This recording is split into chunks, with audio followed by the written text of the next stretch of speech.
We have a little bonus content here on the Just Baseball YouTube channel. We're going to start blending some editorial topics with our video content a little bit, and I am excited to have Aram here to just react to the latest series we are debuting. Essentially, the editorial team sat down and we made a prediction for every single team, and we are splitting this up by division. So each team gets one new player. The rules are it can't just be this player's coming back, so we're doing the NL East today. We can't just have Schwarber back to the Phillies and Pete Alonso back to the Mets. These are new players that get added in that are going to make for a more interesting NL East in 2026.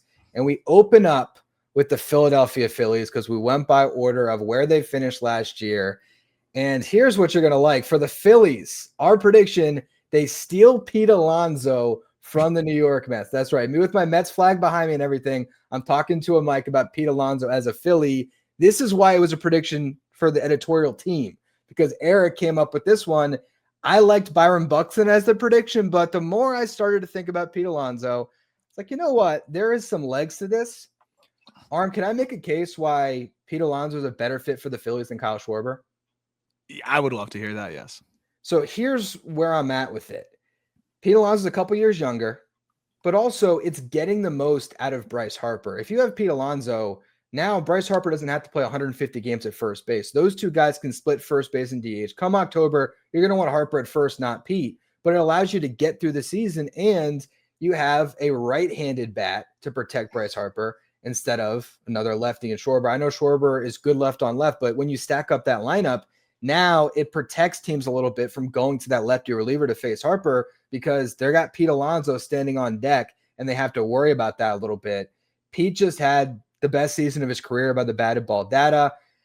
I think that it makes some sense. And there's a couple ways that happens. One, Schwarber just signs with another team. There's also a crazy multiverse where the Mets sign Schwarber and the Phillies sign Alonso and no fan wins. But I do think there's something to be said about Pete Alonso being a really good fit with the Phillies, and it's tough to find good fits for Pete Alonso. I think the Phillies are one of them.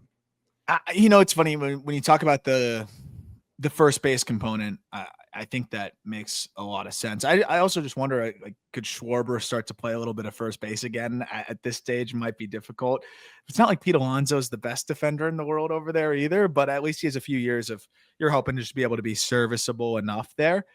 I like that fit because of the fact that the DH is not clogged really anymore if you don't have Schwarber, and you assume you're going to move Castellanos anyways, but he ends up finding his way into playing more outfield than he should.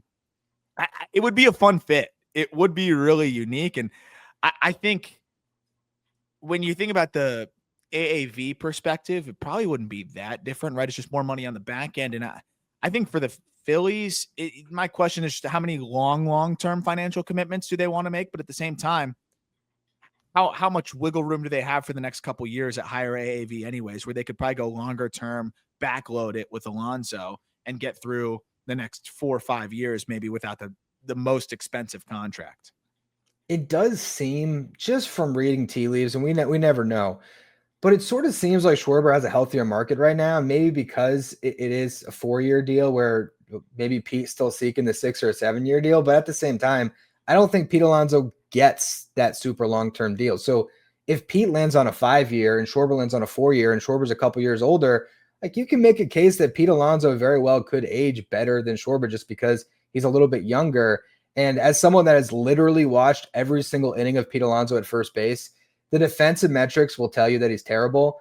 He does things well and he does things pretty poorly. He has no range and he has a noodle for an arm and he has the yips at throwing to first base. So there's holes there.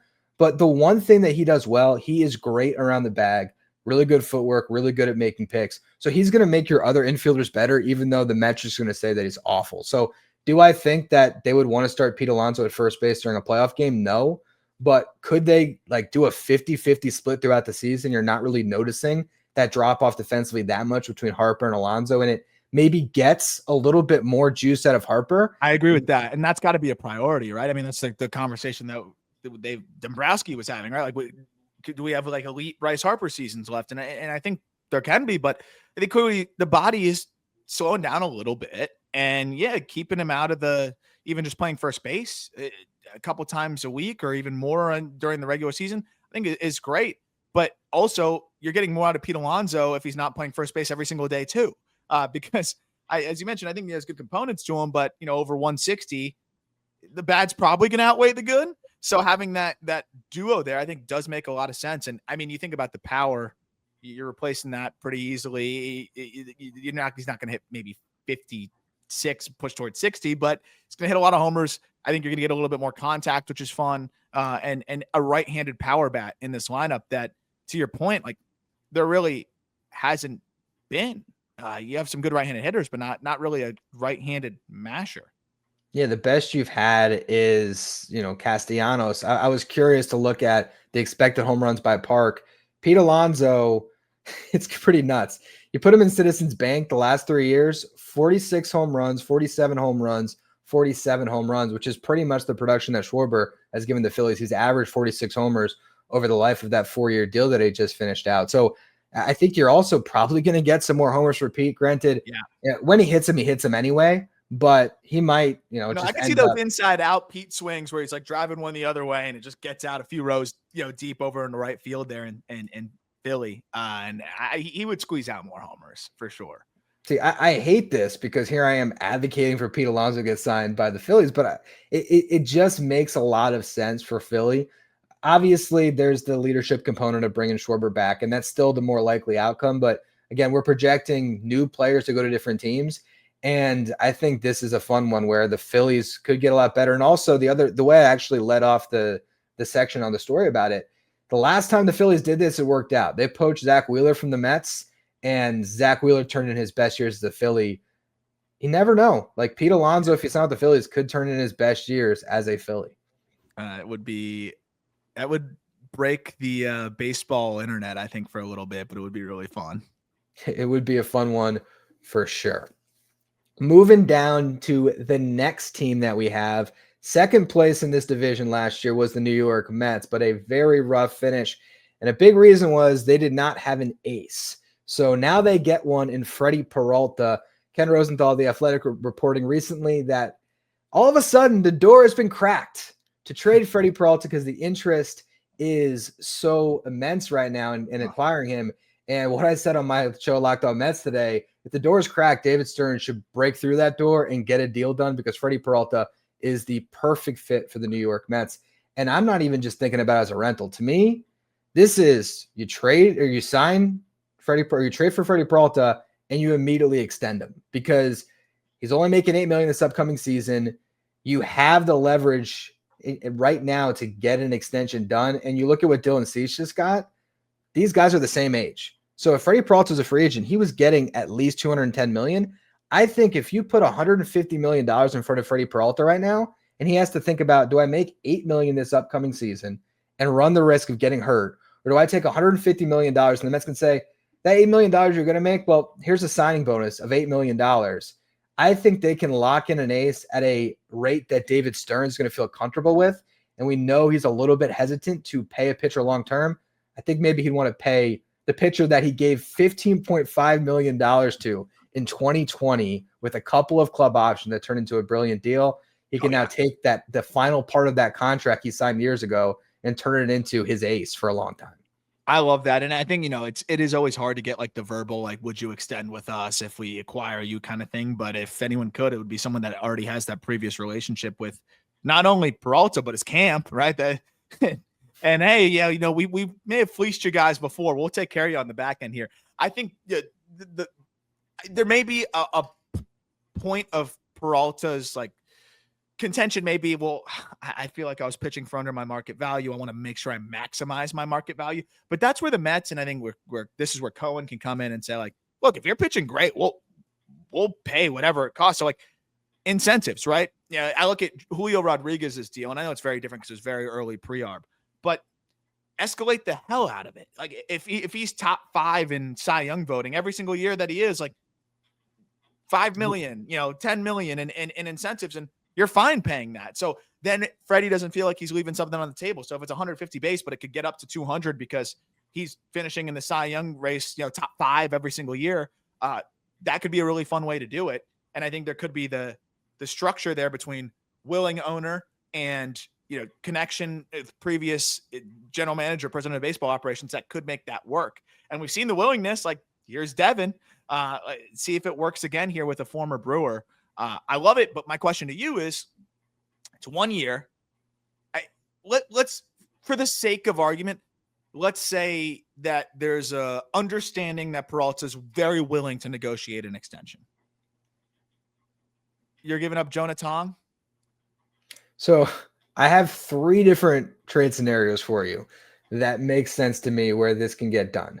One of them is Brandon Sproat's the headliner, and you include like a Jack Wenninger or a second arm, which I think for the Brewers, you're not getting the highest upside, but you're getting multiple controllable It's definitely starters. hard to say no to 12 years of those two arms. Yeah. So if the Mets want to hold on to Tong, and the way I would negotiate if I was Stearns, I would be holding Jonah Tong really close to the chest, knowing that if the Brewers are persistent, you can then maybe get away with Jonah Tong being the headliner. And then the secondary piece, instead of having to go to a Jet Williams, like maybe it's a Nick Morabito, you know what I mean? Yeah, like you then won't you have can to go much above that. Yeah, exactly. Like all of a sudden that secondary piece is nowhere near to the degree because Jonah Tong is just the highest upside prospect at the like.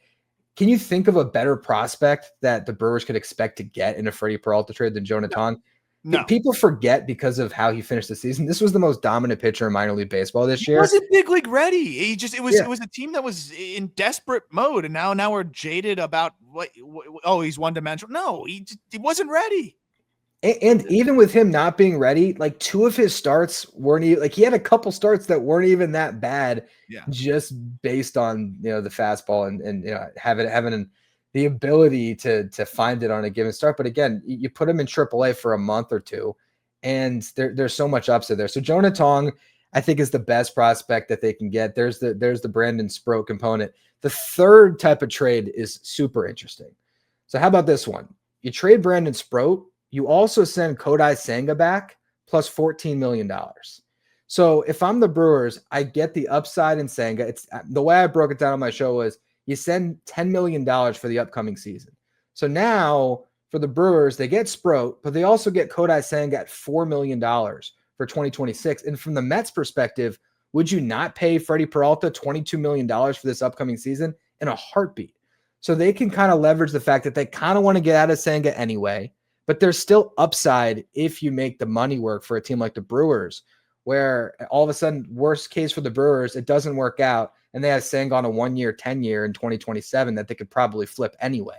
So I think that's like another little wrinkle that the Mets have. There's so many overlapping elements of these two teams where like an Acuna could make sense on the Brewers. Like the Mets have a lot of these speedy guys they would like. If they wanted a power bat, they have Clifford and Reimer. I just think if David Stearns gets that mindset of this is the guy we should get, the Mets have all the arsenal to get this thing done. It's creative. I think it's an option. I would just rather have Wenninger. I would just rather have the good borderline top 100 prospect. But that is another creative option to be able to do that. I think they're a good match there. And to your point with the Mets, it's just like the Mets are in a position where in a vacuum, you probably don't want to give up a Jonah Tong for 1 year of a starter, even if it's a really good one. But the Mets are in a position where it makes a lot of sense for them to do so. And I think that's where if you have to do it, you can. But you can also put together a combination of arms that the Brewers, like just looking at the years of control that they could get, I think would be hard pressed to pass on if you talk about a Wenninger and a Sproat. And you know what? If you get because now there's the reports the Mets are potentially in on Joe Ryan and the Twins like Jonah Tong. For me, I think I'd rather have Freddie Peralta in my rotation in 2026, and the fact that I can extend him, you get that deal done. Okay, you have 7 years of Freddie Peralta. Yes, you gave up 6 years on the cheap of Jonah Tong, but Peralta is the ace the Mets need now. I think this is a team where, sure, Noah McLean could be the ace next season, absolutely, but he's already got the pressure of being the runaway favorite to be the NL Rookie of the Year. Don't make him headline the rotation too. Yeah. That's why I think the Mets have to get somebody. And if you're choosing between paying Framber and giving up draft picks anyway, probably more money per year, Ranger Suarez, Michael King, you start to look at the options, and Freddie Peralta is just so overwhelmingly the best option for the Mets rotation. I like it. I think that's fun.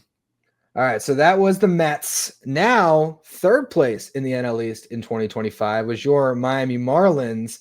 This one you actually heard a little bit because I was texting you about it yesterday. But Peter Bendick, speaking of calling up your old team, calls up Tampa and tries to get Yandi Diaz into that Marlins lineup.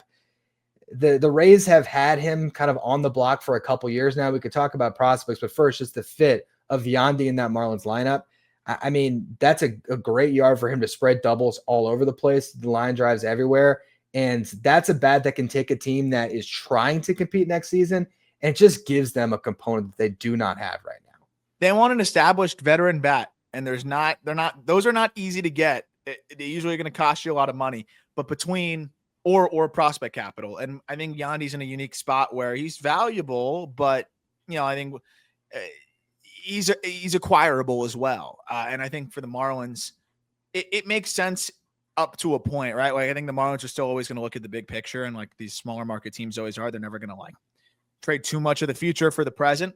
But I think if there's a situation here where they can make it happen and they're trading from what they feel like maybe a surplus or, an area that they don't feel like will hurt them as much, like this is the player that could really, jolt your offense next year. And I think it makes a lot of sense as a fit for the Marlins, who at the end of the day are probably going to be priced out of a lot of, the players that they want to target. And I think for the Rays, like, he's been on the block and then he's not on the block. And, now that it's unlikely or it's less likely and they may want to hold on to him, but then you never know. And they end up moving guys anyways. It's a good deal. Like for $12 million in 26 is a great deal. I think $10 million in 27 is a great deal too, but it's still $22 million that the Rays, I'm sure, would be fine moving and allocating somewhere else. And I don't think they'd lose sleep over it either.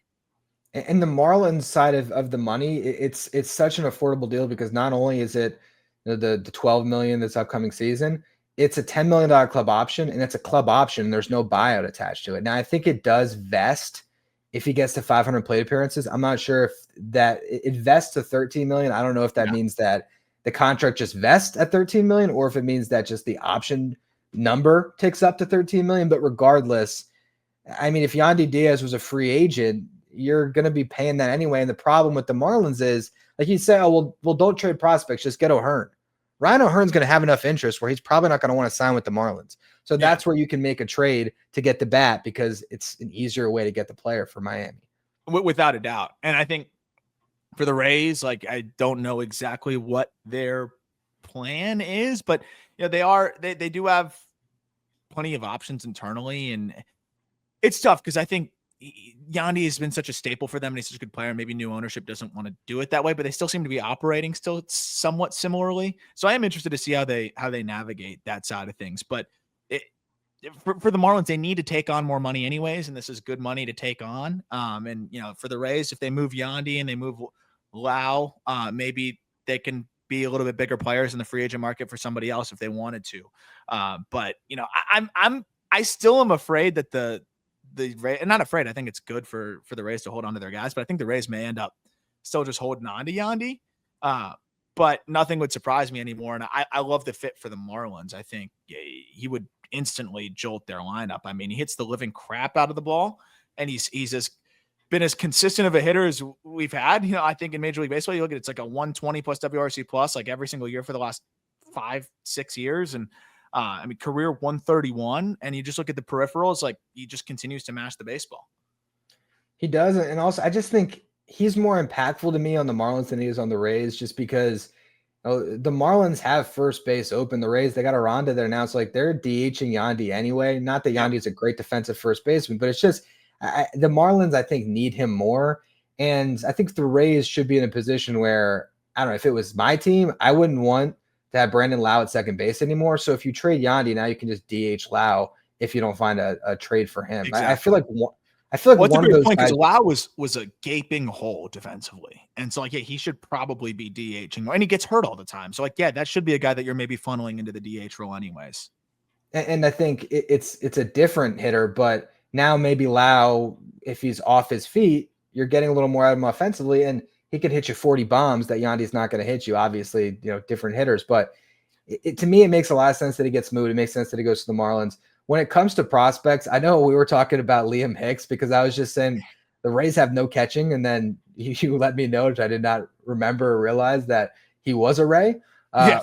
But I still think, the more I think about it, it still makes some sense because it's 5 years of control of a guy that just proved he's a big league catcher. And if you're getting a prospect and it's just another piece of the deal, the Marlins, thank you for a good year, and they have Joe Mack and Agustin Ramirez. It kind of could make the Marlins fit better too if that was part of the trade. Yeah, I think the Marlins would love for it to be. My other reason why I think it fits so well in a vacuum, but then it just the Rays went and got Hunter Fiducia, and I think Fiducia may be like also Liam Hicks. Like he's very similar. So I wonder if they might just say, well, we've got Fiducia as kind of contact oriented left-handed hitting catcher, and we'll just roll with that.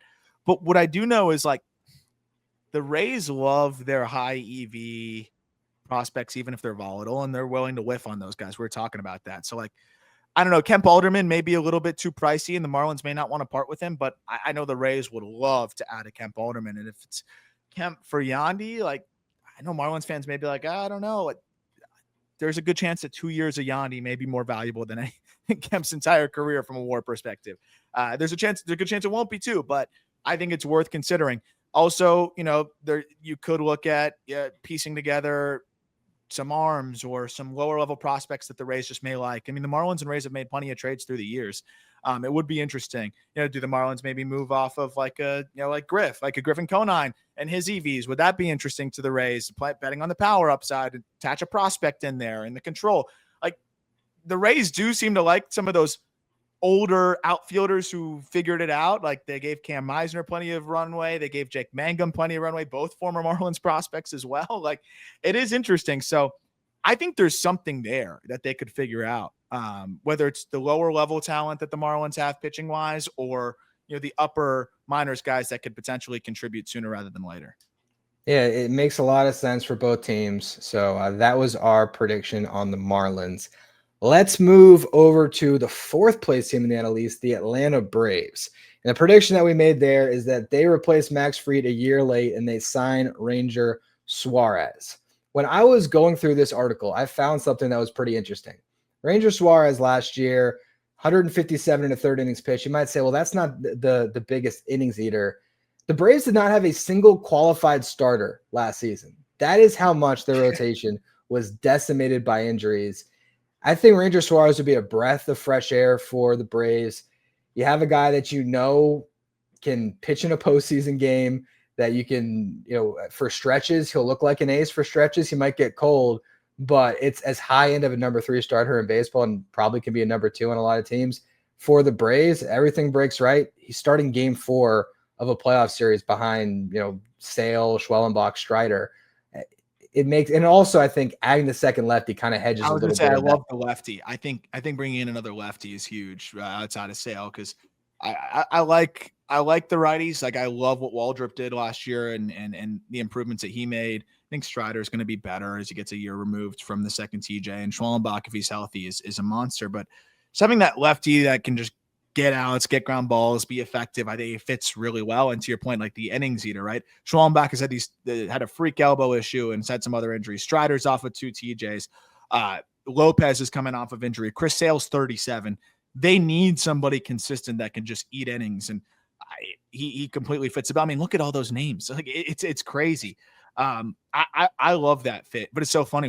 We got NL East guys just changing teams within the division.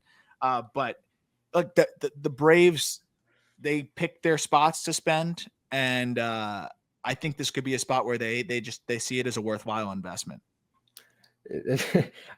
From throughout, because I noticed that too as I was like editing my article last night. I was reading through. I'm like, man, we just really made nothing but just NL East swaps here. But sometimes the NL East can get like that. The NFC East in football can get like that too. Like sometimes you see a lot of these guys kind of stay in division when they move around. And again, I also think the fact that, part of what I wrote about was if Fried was on the Braves, while the Braves maybe aren't a playoff team this past year, it looks a whole lot different when you have a guy who ended up going 195 innings at like a high 2 ERA. To have Ranger just be able to, for one, be like this high end option if everything breaks right, where they have such a deep rotation, but also if all the guys get hurt again, he can kind of buoy you throughout the season and keep you in that wild card race a little bit better if things aren't working out. And that's what they need. I mean, Smith Shaver's probably going to be out still with the TJ. Like there's just, you need that rock. And I feel great about him being able to be that. And I don't know if there's a ton of other options like that. I think the durability of Amai could be interesting for them as well. But again, there's not a lot of consistent arms like that available. That's why I think Fromber does make some sense, but I think Ranger's even more steady from that perspective. And I think from an AAV perspective, Fromber might price himself out of Atlanta just a little bit, where I feel like you can give Ranger, maybe you even stretch to 6 years to lower that AAV a little bit. And I feel like instead of paying in the high 20s, it's more kind of low $20 million in terms of AAV. And that becomes a natural fit for the Braves. So that's our prediction there. Spoiler alert, our final prediction, guess what? It's another NL East player switching teams. But as we get to the Nationals to round things out, how about bringing in Marcell Ozuna on a 1-year deal and give James Wood some real protection in that lineup? If Marcell Ozuna was on the Nationals last year, he would have led the team in on-base percentage, and he would have been third in OPS behind Wood and Dalen Lyle, who only had like half of a season. Marcell Ozuna went through a hip injury last year. He's 35 years old. It could have been the beginning of the end. But even with that, he walked at a 16% clip. I even joked in the article, like even Nationals pitchers will appreciate Ozuna in that lineup because the 1-2-3 inning might be a little bit longer with Ozuna's at bat in the middle of it. Like it's just, to me, Ozuna makes all the sense in the world for a Nationals team that just needs a veteran bat. And I know they have a lot of outfielders and one of them might have to go to the DH spot. But what I said in the article, like, sure, you have Hassel, you have Cruz, you have Wood, you have all these different options. Obviously, Wood's going to be in the lineup, but let those guys compete for a spot. Like, you don't have to be so prospect heavy. We're in a rebuild. We have to give all these guys 600 at bats. Ozuna would make the Nationals so much easier to watch this upcoming season. And he could be a trade chip if it works. Yeah, exactly. And I think that's where it makes all the sense in the world. And I don't think Ozuna is too good to be the bounce back on a bad team trade candidate type of free agent signing. I think at this point, that's who he is because he's 100% clogging the DH spot. I think the trend and the hip issue and where things went last year, and he's 35, it's enough to say, ooh, like maybe. And as Peyton's putting up the Savant pages, you see a lot of quality of contact gaps there, but the swing decisions got better. There's still the ability to hit the ball hard enough. And so maybe there's this back end evolution where, he's not relying on just the elite raw bat speed as much as he's becoming a little bit more of a hitter, and he's more disciplined and leans to the 3 true outcomes more. And that works for him.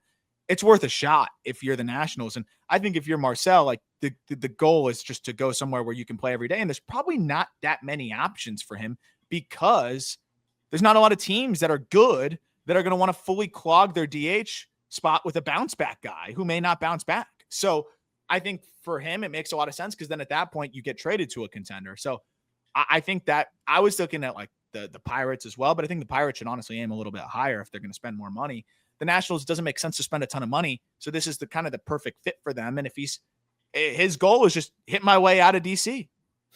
100%. And look, for the Braves to bring Ozuna back, like there's that risk that you're talking about, that's too concerning to invest in. But, if I'm the Nationals, I'm thinking this guy's a year removed from flirting with the Triple Crown and, being an MVP finalist and hitting 40 home runs. Like it's not that far in the rear view. And also the guy had a hip injury again and still played 145 games on a team that was floundering, where it kind of feels like he was just sort of, doing everything he could to help them stay afloat. And they still took those DH at bats because he was walking at a 16% clip and getting on base at a 355 clip. So it just, to me, it makes all the sense in the world. It's almost like sneaky, the fit that I kind of like the most out of all of these, where it's just, what if the Nationals only have $10 to $12 million to spend this offseason? I don't think there's a better player that they can sign than Marcell Ozuna. Well, because if he is back to, he got the hip right and he's back to Marcell Ozuna form, like you're going to get a good little haul for him because so many teams are going to be wanting to bring a guy in like that without giving up their top guys, but you're going to get some decent pieces for a rental DH, relatively speaking. So And again, it makes your team better in the short term. And like they're a talented young team. It could make them a little bit more fun in the first half and maybe hang around a little bit more. I love that fit. And I don't think there's a ton of other teams that make a lot of sense because you don't want to gamble on clogging the DH spot.